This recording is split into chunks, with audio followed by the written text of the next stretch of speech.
Hi, my name is Kyle Simon, and I'm a junior mentor in the In.Business program, and I'm here to talk about my strategy on how I bet Music Mogul. And as I'm recording this, a few students have bet Music Mogul, so congratulations to you guys.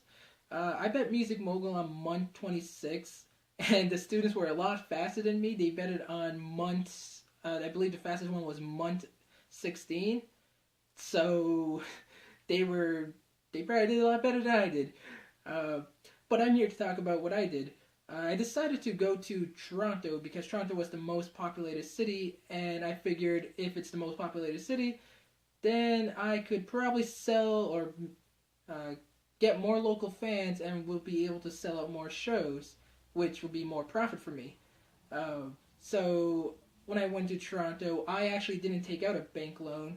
I kind of tested my luck to see if I really needed a bank loan, and I money managed quite early, and it turned out I didn't need a bank loan, so I was doing fine for a while, and then I continued playing. I continued playing locally. I never tore until later, and I just I just stay local.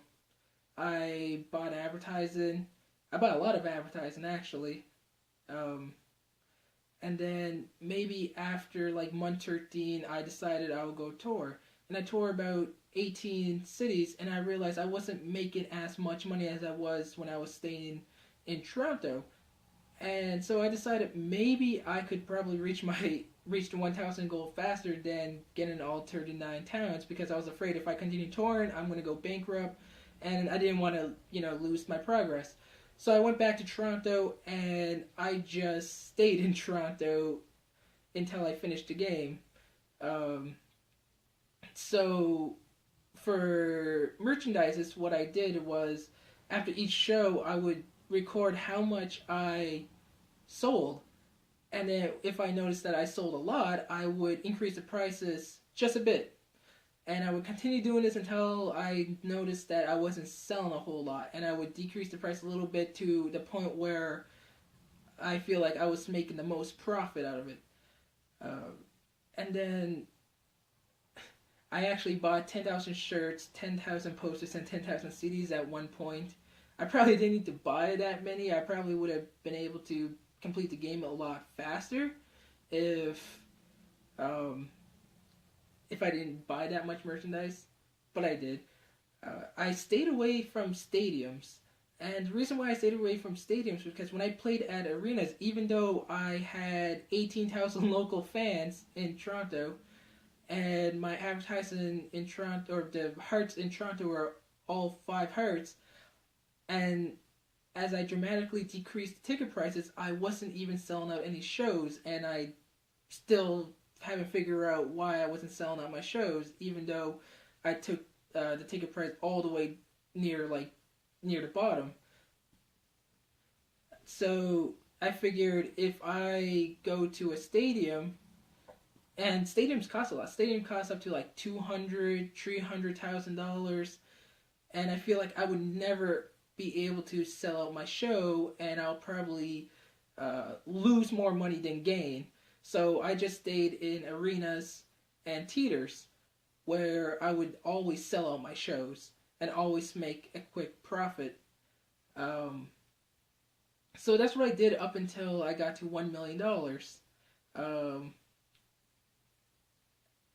another, I should also mention this. The other way that I boost up advertising and got more fans was recording singles. I actually forgot you could record a single, and when you record a single, it will bring up your heart a bit around cities, which will, more fans will notice you once you make a single. So I didn't do that until like late in the game, and yeah, that's what I did. I stayed away from stadiums. I bought a lot of merchandise. If you notice that if you buy, um, I didn't notice this until someone pointed out, but if you buy a lot of product, you get a bulk discount.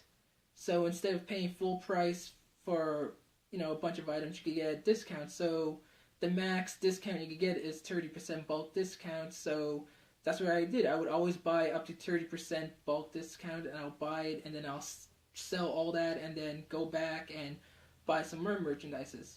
But that's how I reached 1 million. Uh, I made some poor decisions with price since at one point um, I put my ticket price so high that the arena cost me about $100,000, I believe, or $109,000, and I only made about $5,000 because I put my ticket prices way too high. So that was my biggest mistake and drawback, because then I would also pay for have to pay my band. Speaking of paying for bands, what I would do before I make a large investment, I would make sure that before I make a big investment, I'll make sure that when I have to pay the band, it's when they charge the lowest. Because you would notice a pattern. Sometimes they'll charge high, sometimes they'll charge low, sometimes they charge medium. So before I made like a big investment, I would make sure that they were offering or they were asking for, low amount of cash or low amount of pay. And then that's when I would make most of my big investments, because then I would still have some money left if anything went wrong. But that was my strategies on how I bet Music Mogul. In the comments below, tell me how you guys are doing with Music Mogul. And for the people that became Music Moguls and bet the game, tell me what you did to, well, beat the game a lot faster than I did. Thank you.